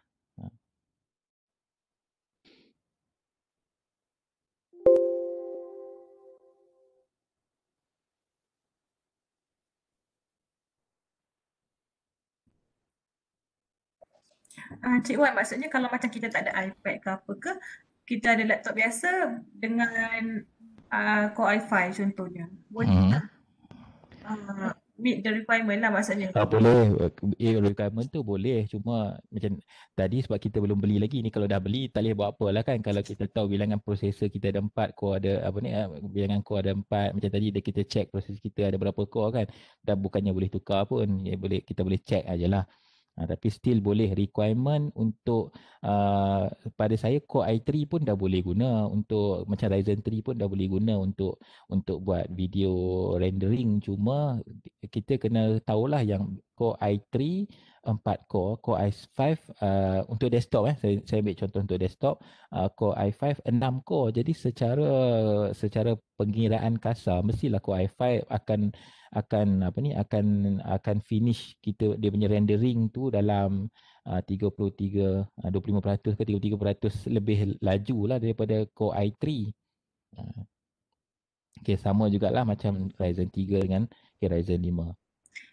Core dengan thread ni dia tak boleh upgrade Dia macam Tak boleh, kita kena tukar prosesor. Kalau laptop memang redha lah. Kalau PC boleh, boleh cerita lagi pasal tukar prosesor. Okay, jadi saya tengok soalan kat sini dia ada kalau komputer yang bagus untuk gaming, maksudnya bagus untuk programming, matematik juga, macam MATLAB semua tu. Okay, mungkin lah macam tu lah. Jadi sebab tapi bagus untuk gaming ni, sebab macam saya cakap tadi, gaming ni saya pun bila saya korek-korek dia punya information pasal gaming requirement ni, sebenarnya gaming ni dia lebih pada GPU. Sampai satu tahap dia akan tinggalkan CPU. Maksudnya dia tak perlukan lah, bukan maksudnya dia perlukan CPU sampai satu tahap je, lepas tu dia akan consume processing power tu daripada GPU, graphic processing unit. Jadi itu main dia sebab tapi kalau programming memang guna CPU 100%. Jadi dia tak dibantu oleh GPU. Ya, ada soalan. Ya, boleh saya tanya? Ya. Dr. Wan, mungkin soalan saya ni personal tau, tapi saya nak kepastian lah. Apa nama anak saya, dia ambil kreatif multimedia. So apabila nak beli komputer tu, dia cakap kat saya, adik kena pakai Ryzen. Lepas tu saya dah kata saya ingat dia nak corner saya ni kan, sebab saya kata saya ada banyak ada beberapa lah laptop yang lama kan yang boleh pakai. So betul ke? Yang maksudnya walaupun buat tunjuk tadi kan boleh perbandingan gambar gitu kan. Betul ke dia punya hipotesis yang saya tahu dia ni, saya cakap ada adik ni suka main game ni sebab tu kena nak beli Ryzen ni. Tapi bila Wan cakap ni, saya pun nampak aku dah kena ni dengan anak aku ni. Maksudnya kena apa tu? Maksudnya anak tu cakap betul ke atau ya, betul lah maksud saya tu. Okey, sebenarnya kalau sekarang ni untuk gaming processor orang akan pilih Intel sebenarnya, sebab macam saya cakap tadi, sebab Intel dia fokus on single core punya performance. AMD dia pergi ke multi core. Tapi macam game, macam saya cakap tadi kan, dia sampai satu tahap dia dah tak perlukan core yang banyak. Jadi kalau kita tengok benchmark pada game pun, sebenarnya Intel yang mendahului AMD. AMD dia just pada video editing macam apa ni, Adobe Premiere Pro apa semua tu, itu banyak AMD yang lead lah.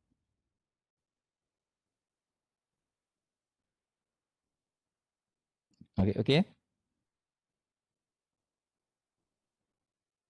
Okay, jadi kalau macam betul lah, kalau dia nak buat multimedia, memang Ryzen tu pilihan lah, pilihan yang buat masa sekarang lah. Jadi saya setuju buat masa sekarang, Ryzen adalah pilihan yang baik untuk buat multimedia.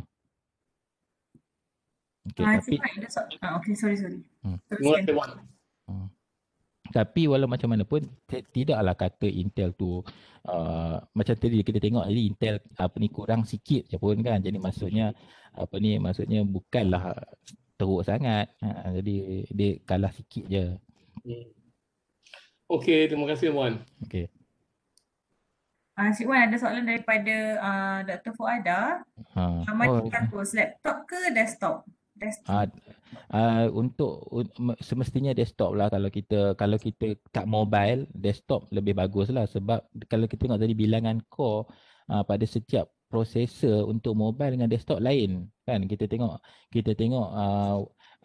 Core i7 kalau apa ni macam Ryzen lah, Ryzen 5 kalau macam generasi kedua dia cuma bagi 4, tapi Ryzen 5 generasi kedua untuk desktop dah bagi 6. Dah bagi bilangan core dah 6 dah. Jadi kalau tengok tadi apa ni laptop punya performance dia sentiasa kurang daripada desktop lah disebabkan dia power consumption dengan nak sejukkan apa ni prosesor tu. Jadi kalau tak mobile pilihan desktop lebih lebih baik lah. Cik Wan tadi dah share ke yang pasal RAM tu? Macam tak ada. Belum lagi. Okey. Jap. Tadi sebab sebab apa ni Doktor Prof Tahir tanya tadi kan. Jadi ini sedikit lah saya tunjuk apa ni benchmark lah yang lebih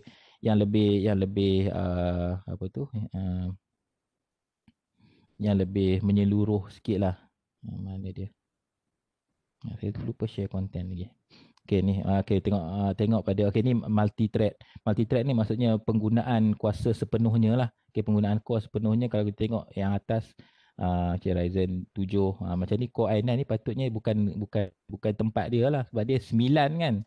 9 ni dia paling hebat tapi untuk multi thread nampak Ryzen 7 berada atas dia lah. Jadi kalau tengok sini nampak Ryzen macam berada di atas sikit lah kalau banding dengan Core i7 dengan Core i5. Jadi kalau tengok single nampak Intel dah balik ke atas lah dengan Core i7 di atas dan Core i9 i7 ni sekali. Jadi kalau tengok Ryzen duduk bawah-bawah untuk single. Jadi kalau handbrake kita dah tahu lah kan handbrake ni adalah untuk convert video supaya video lebih kecil. Jadi kita tengok di conquer lah kan oleh Ryzen kat apa ni atas. Jadi yang bawah ni dia sebenarnya disebab ada dia ada huruf ni, H ni adalah untuk high dan U ni adalah untuk apa ni laptop low power consumption sikit lah. Jadi sebab tu kalau yang ada U ni sebenarnya dia kurang sikit lah kuasa dia banding dengan H. Jadi kalau saya tak salah saya mana dia game, ada game kat sini.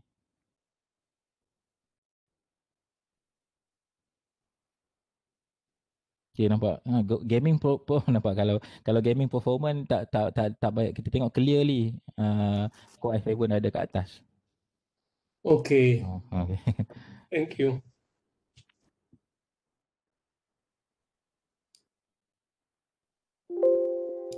Game-game yang dia suka main lah ni, Grand Theft semua tu kan. Apa kebetulan kan, saya pun tak tahu. Macam tu lah. Okey, cerita dah berapa ni nampak lagi. Okey, RAM. Okey, RAM saya pergi cepat je lah. Jadi RAM apa ni bentuk dia macam tu lah. Okey, ni kalau dekat laptop dia bentuk dia kecil macam ni. Boleh tengok pada slot lah. Kalau ada slot lebih boleh tambah, kalau tak ada slot mungkin satu slot tu kena upgrade lah, tak boleh tambah. Macam tambah lah tapi kena buang yang lama. Okay, jadi soalan tadi kalau RAM tak betul ke tambah RAM boleh boleh menjadi laju. Okay, jawapan saya adalah ya, sehingga komputer itu sampai ke peak performance dia. Jadi bila sampai ke peak performance tambah RAM dah tak membantu lagi dah lah. Okay, jadi kalau kita tengok dalam ni ni komputer saya lah. Bila start komputer saja saya dapati yang penggunaan memori dia adalah 3.3 3.3 GB. Maksudnya bila saya letak 16, saya letak 16, tapi bila start komputer, maksudnya untuk komputer hidup dia dah pakai 3.3 GB. Dia dah guna, maksudnya ada free lagi lah. Lebih kurang 12. Maksudnya yang free tu tak pakai. Jadi sebenarnya kalau saya letak 8 pun macam tu juga prestasi dia start. Kalau maksudnya kalau saya letak 4 sekalipun macam tu jugalah dia start. Tapi kalau 4 cukup ke? Kalau tengok kat sini bila saya start guna apa saya open multimedia application. Sebenarnya saya rekod penggunaan memori ni ketika saya buat slide ni lah, sambil dengar lagu kan. Jadi ambil information dekat internet. Jadi kalau tengok sini memori usage dah sampai 7.5. Maksudnya kalau kita guna 4 GB RAM di sini, komputer dah mula switch, dia dah mula slow lah. Jadi kalau 8 boleh lagi lah, tapi dah nak sampai limit lah. Ini belum lagi cerita pasal buat render video apa semua, belum lagi. Maksudnya kalau ikutkan 4 GB tu dah minimum, tapi tak boleh buat kerja berat. Tapi 8 tu mungkin nilai yang sesuai lah, sebab ini banyak sangat saya buka ni, jadi dah 7.5.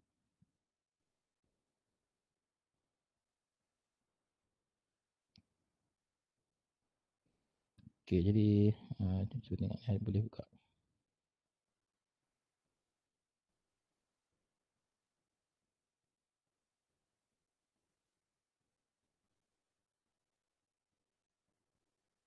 Jadi tengok apa maksud RAM ni ya. Kalau tak dengar bunyi, tolong bagi tahu. Memory, or DRAM, is one of the most important components in determining your system's performance. It gives applications a place to store and access data on a short-term basis.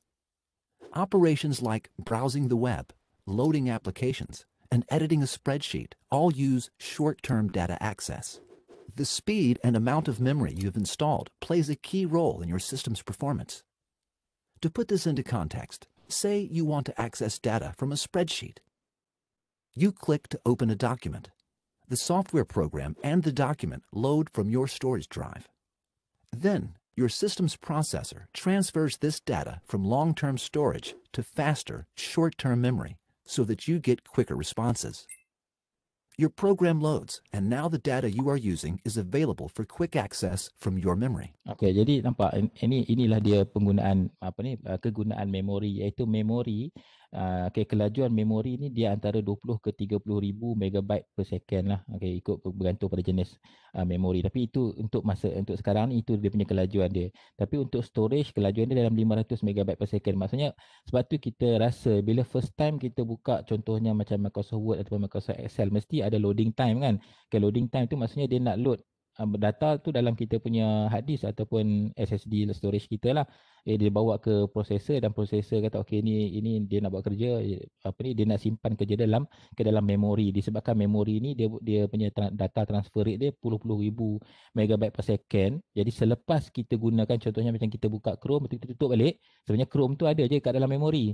Dia dah simpan dalam memori. Sebab tu kalau kita tekan balik Chrome tu dia terus buka lah. Dia masa sebab dah dia hantar dengan pantas kan, ada 20,000 megabyte per second. Macam Chrome tu mungkin 500 megabyte je, jadi 20,000 megabyte per second nak hantar 500 megabyte, memang kira laju lah. Jadi kita tengok sini, jadi bila kita buka banyak software, memory capacity makin kurang sampailah habislah dia punya capacity dia. Bila dah habis, bermaksud dia kena clear kan. Maksudnya tadi Chrome tadi dah lama dah tak buka, jadi dia terpaksa clear kan. Jadi Chrome boleh keluar. Jadi dia nak, sebab kita pakai benda lain pula kan, mungkin kita buka Excel pula ataupun kita buka Adobe Photoshop ke macam mana kan. Jadi lepas tu kalau kita klik Chrome dan berlakulah loading lagi sekali. Maksudnya sebab RAM tu dah tak cukup. Jadi sebab RAM dah keluarkan software Chrome tadi. Jadi Because memory is like your system's bank of available workspace, it has a big impact on performance. The more of it you have, the better. Trust crucial iklan lah.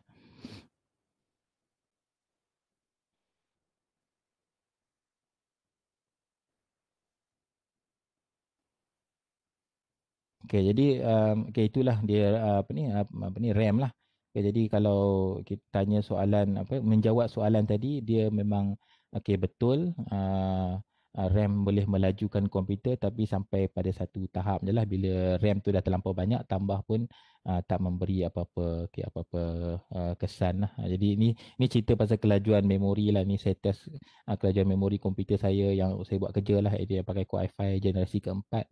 Kelajuan dia 22,900 mungkin megabyte per second. Yang ni komputer kat rumah saya yang pakai Ryzen 5 3600 generasi ketiga. Dia punya kelajuan dia adalah 37,000 read, 21,000 write. Okay, jadi kemudian aku tengok pada RAM. Boleh cerita pasal RAM? Ada lagi nak soalan nak tanya pasal RAM tak? Tak ada So, macam okay. Ini satu faktor utama lagi dalam melajukan komputer kita, iaitu kita punya storage. Jadi kita tahu yang storage kita dulu guna hard disk, tapi tahun 2010 dulu kita diperkenalkan dengan SSD, yang di mana sekarang ni kalau siapa beli komputer tahun 2016 ke 2017 biasanya memang datang dengan SSD lah. Jadi sebenarnya benda ni sangat penting sebab data transfer rate lah. Jadi kita tengok kat sini, mechanical hard disk dia punya paling laju pun dia boleh bawa adalah 200 megabyte per second. Maksudnya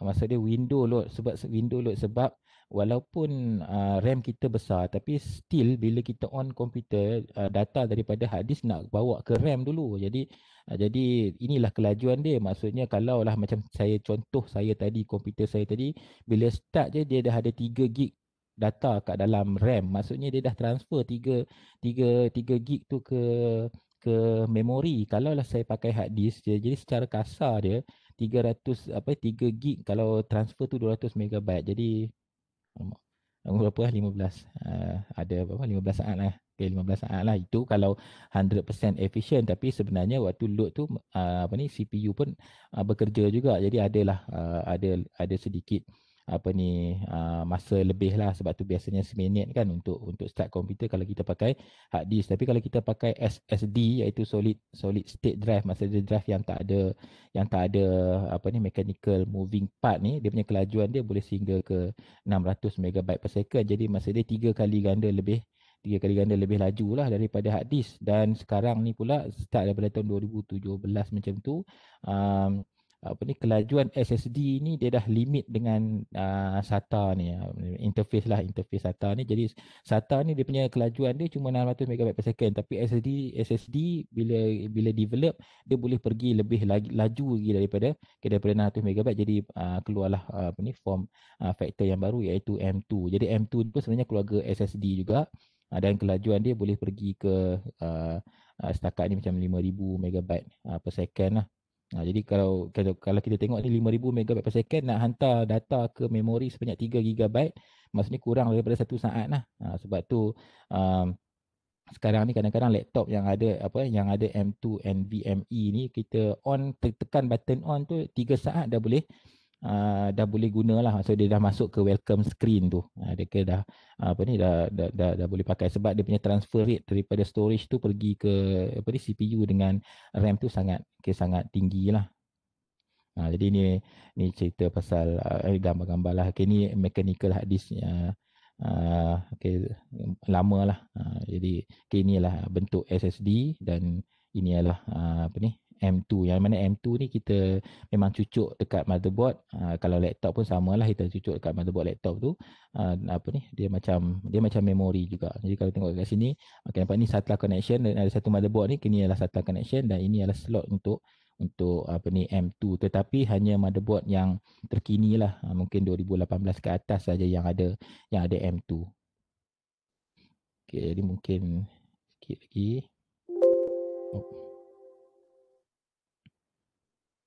Satu video last lah untuk saya kongsi sebelum tamat.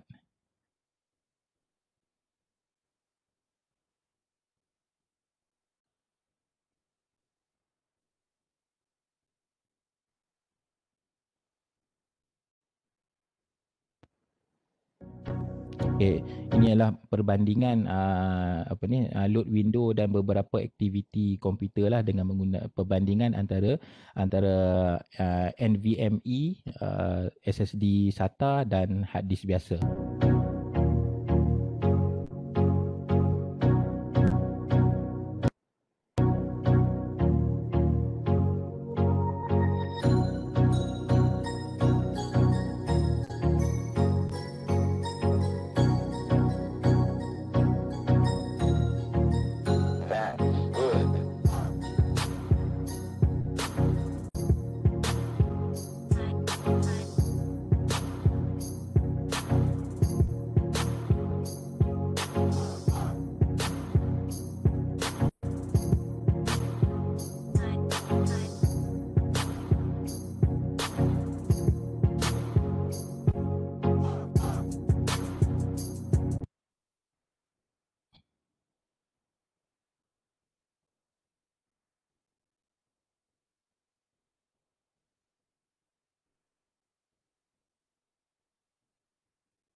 Cik Wan ada tak?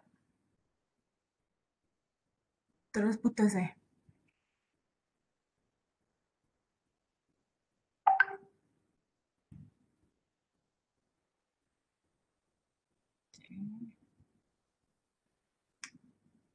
Putus.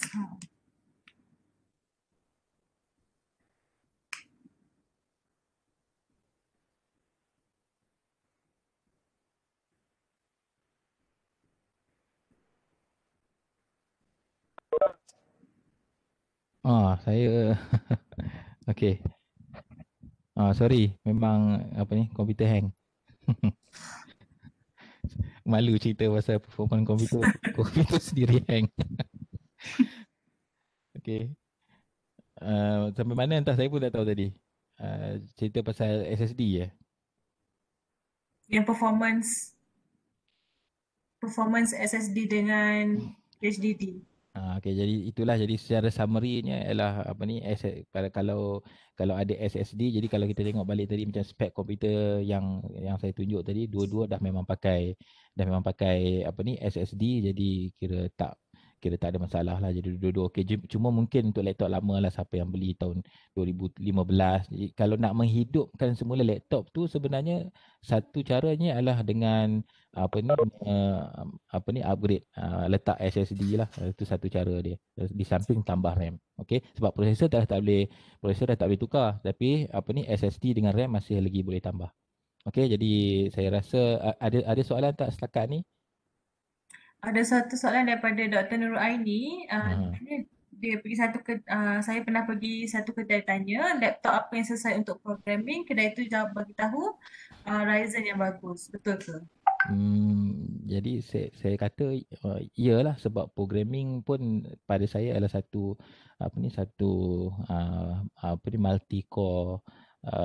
multi core, cuma kalau programming tu betul-betul intensif lah, macam data ada banyak ke apa semua, jadi dia memang perlukan multi core. Tapi setakat programming yang kita belajar dekat dekat dalam kelas tu, saya ingat dual core pun dah cukup dah.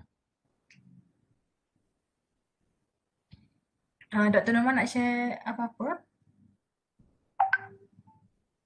Rasanya dah share tu. Saya dah share belum? Ada ni. Ada kan? Alright, so tadilah beberapa kawan-kawan kita dah vote. Nampaknya mereka ni memang sentiasa menggunakan video dan animation. Sentiasa watch video, tengok video lebih tinggi daripada tak tengok video. Itu.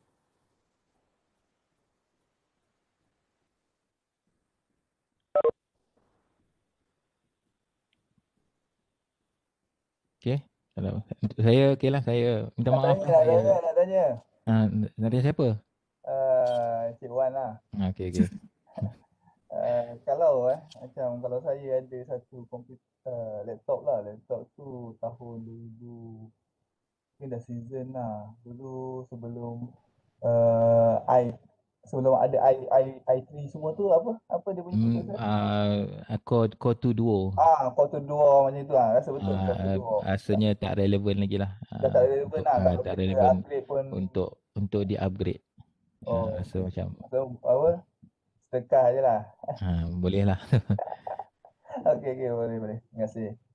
Tapi kalau saya jangan sedekah lah sebab boleh kita combinekan beberapa komputer menggunakan Linux base Ubuntu, kita jadikan sebagai prosesor yang cukup besar. Okay, ada dalam slide saya sebelum itu yang kuliah dulu sekali. Macam sedekah juga lah tu. Kalau kita combine dengan Linux semua tu, maksudnya kita buat macam mana tu? Prosesor dia je. Install dengan Linux dulu sebab kalau kita pakai Windows, memory besar, kita memory kecil. Kita kan Pentium 3, Pentium 4, quad core, dual core, multi core. Jadi kita combine kan, jadi memang macam Prof Tahir kata dengan saya lah, Dr. Norman ni komputer dia semua buruk-buruk. Memang buruk-buruk Prof sebab saya pakai distributed parallel computing system. Tapi sekarang ni kita dah ada GPU, CPU, lagi lah sekarang ni kita menggunakan thread ataupun kita gunakan grid ataupun kita dah ada core yang tertentu lah. That's why saya selalu juga refer pada Wan, kenapa pakai GPU Wan Wan pun ada GPU. Jawapan kenapa GPU banyak membantu dalam matematik sebab dia punya processing power dia dalam matematik dia sangat bagus lah. Kira sebab tapi dia bukannya untuk everyday computing lah, sebab tu kita tak pakai dia untuk buat buat kerja harian. Tapi dia punya floating point calculation dia sangat bagus. Sebab tu kalau kita buat research dalam matematik bila pakai GPU sangat sangat membantulah. Saya ada soalan untuk Dr. Norma. Boleh saya tanya? Dr. Norma. Ya, bila you buat survey tentang perception tu pada student kan, yes, boleh tak you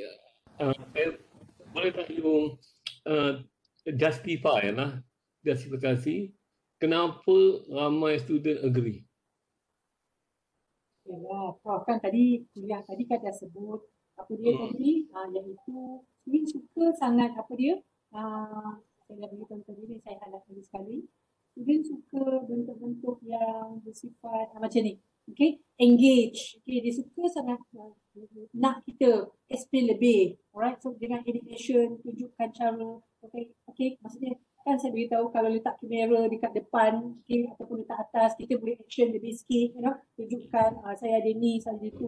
Alright, ini karakter saya. Jadi dia suka sangat bentuk-bentuk yang bentuk animation, yang kita letak kartun, alright. Sebab kita sebenarnya bukan course business. Tapi buat macam mana mereka jauh, saya tak boleh cium badan dia, saya tak boleh peluk dia, saya tak boleh kata ucap tahniah, saya tak boleh sebab bersalam, tak boleh sebab mereka jauh. Jadi apa yang saya mampu buat ialah saya hantar pen melalui post Malaysia.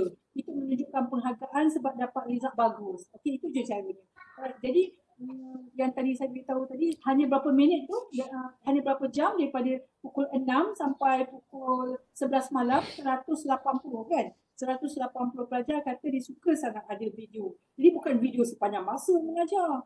Kejap video. Tak boleh lah gitu sebab dia mesti very specific video for a specific topic. Dan kemudian human brain.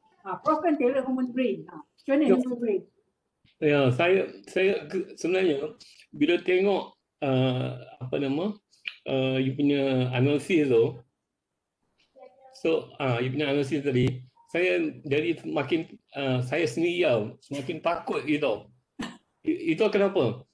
Because bila kita introduce this online teaching, saya start baca siapa yang introduce sebenarnya kan, George Siemens in 2004. Tetapi kan bila bila kita tengok macam ni kan, maksudnya our students are far ahead daripada kita. Do you understand what I'm saying? Mereka kan YouTuber. They are far ahead. And kalau lah kita macam dalam masa Dr. Hang Siping cakap tadi kan, masa dia punya talk dia tadi, sama ada this will be online ni akan be here or not. Tapi kan kalau you tengok sekarang ni, kalau you go to literature, MIT dengan Harvard in 2010 they already joined together to have this free open online. So that ni kalau nanti in future kan, kita macam UTM semua ni kan akan jadi, siapa yang akan datang belajar kat kita kalau kita tak, go for this technology and everything. You just imagine 30 years from now. Kan? Prof, kita kan ada Scopus, dekat situ kita ada high cited. Jadi yang kita akan datang pada mereka-mereka yang expert saja. Alright, macam dekat Harvard yang mengumpulkan orang-orang online yang expert saja. Jadi bergantunglah pada kita nak tolak ke nak terima ke, tapi Harvard macam itulah. That's why bila berlaku data leakage, kena hack, janganlah marah, janganlah beranjat, kena ada skill. Macam mana nak selesaikan hack? Sebab hacker sentiasa ada di mana-mana. Alright? Betul. So that is why I want to to explain lah. Kalau kita tak, dia orang kat sana MIT of course they kan macam TNCA kita kata kan, we are promoting for 100,000 student in a classroom. Takkan boleh kita buat dalam bentuk fizikal, we have to do it online. Guna streaming guna YouTube. That is the reason yang TNCA was advocating this online. So sekarang ni mental kita buka ke tak untuk hacker, untuk data leakage, untuk online. So ready for that, alright? Yeah. Okay, mematangkan. Prof, kita belajar sama-sama. Saya dah tua, saya bukan orang muda, saya dah tua.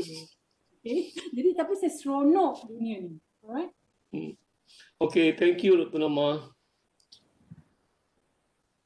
Okay, jadi kejap, ada soalan macam Dr. Norma tanya saya tadi lah. Soal suara clear sangat kan? Kan ada soalan suara clear, kita tanya apakah perkakasan yang saya guna. Jadi segan jugalah nak tunjuk kan. Jadi okay, brand dia adalah brand kreatif. Kreatif ni memang kerja dia buat audio dengan video punya equipment lah. Jadi saya sharekan. Cuba dengar suara saya dengan suara Wan. Tak sama kan? Suara Wan lagi best sebab dia pakai earphone untuk gaming. Saya nak belilah ni lepas ni Wan. Tunjukkan sikit Wan. Okay. Ni saya beli dekat sini lah. Iaitu dekat Kreatif Malaysia. Memang kena pergi dekat produk, lepas tu dekat malu nak sebut lah gaming headset kan. Tapi nak buat macam mana, dia memang bagus. Jadi yang saya beli ialah ini, mana dia, Sound Blaster X H6. Dengan harga dia adalah tu sekitar RM239. Tapi bila saya baca-baca kat sini, apa yang ditawarkan tu memang sangat kira berbaloi untuk kita gunakan. Jadi saya letak dia punya link dia dekat chat.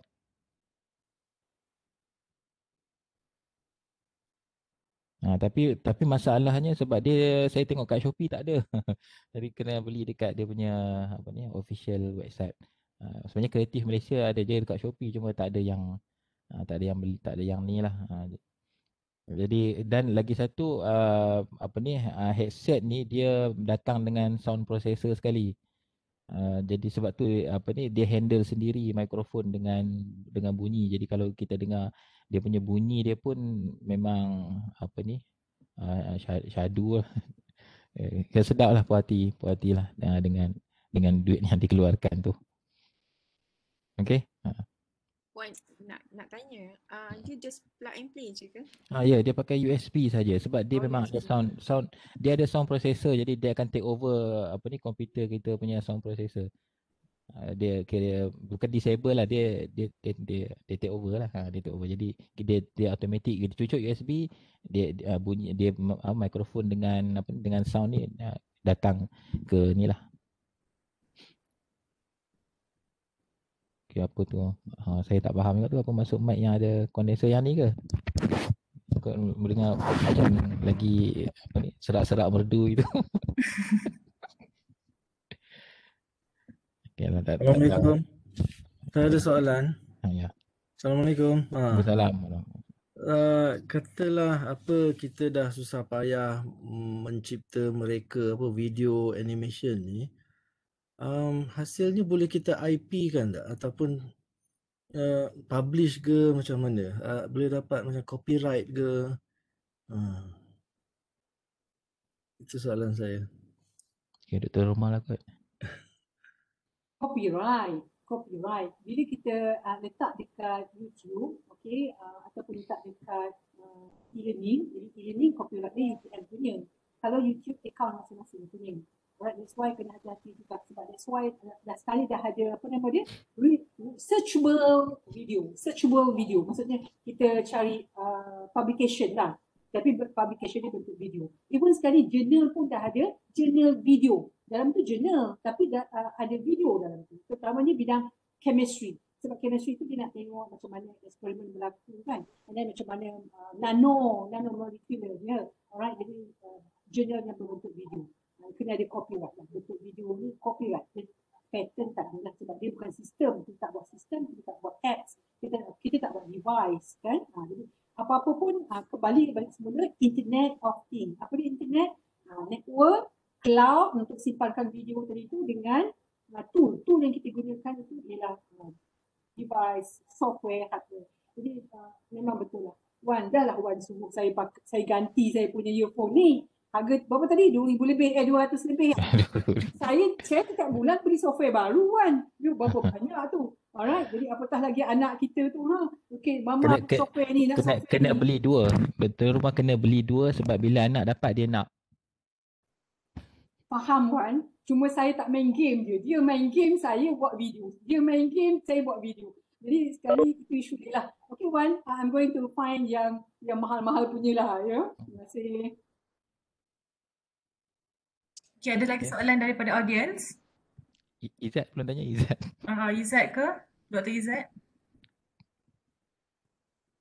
Semuanya sangat jelas untuk saya. Alhamdulillah. Terima kasih Encik Wan. Dr. Fahana? Tak ada soalan? Tak ada. Jelas. Okay, saya rasa itu sahaja perkongsian untuk kali ini. Tapi sebelum bersurai, boleh tak saya nak minta kerjasama semua untuk on video untuk sesi bergambar. Tapi sebelum sesi bergambar, saya nak tutup majlis dululah dengan bacaan tasbih kifarah dan surah Al-As.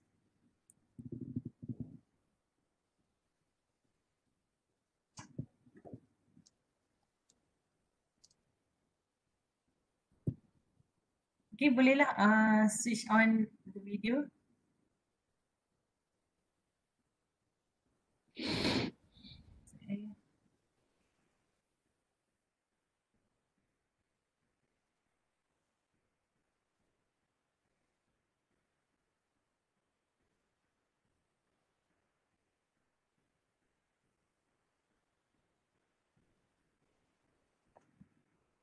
Sekejap.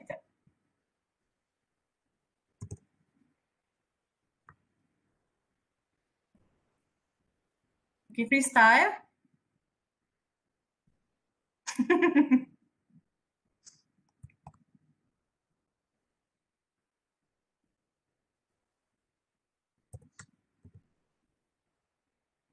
Okay, dah. Okay, so terima kasih semua. Terima kasih kepada speaker sebab sudi meluangkan masa petang ni berkongsi ilmu-ilmu yang kita tak tahu. Dan terima kasih juga semua sudi meluangkan masa mendengar perkongsian pada petang ni. Okay, terima kasih. Have a nice day.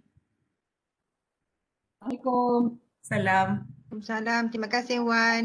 Terima kasih Terima kasih Kak Norma. Terima kasih Wan. Terima kasih Siti Mariam. Terngiang-ngiang suara Wan ni. Terima kasih ya semua penceramah Mariam.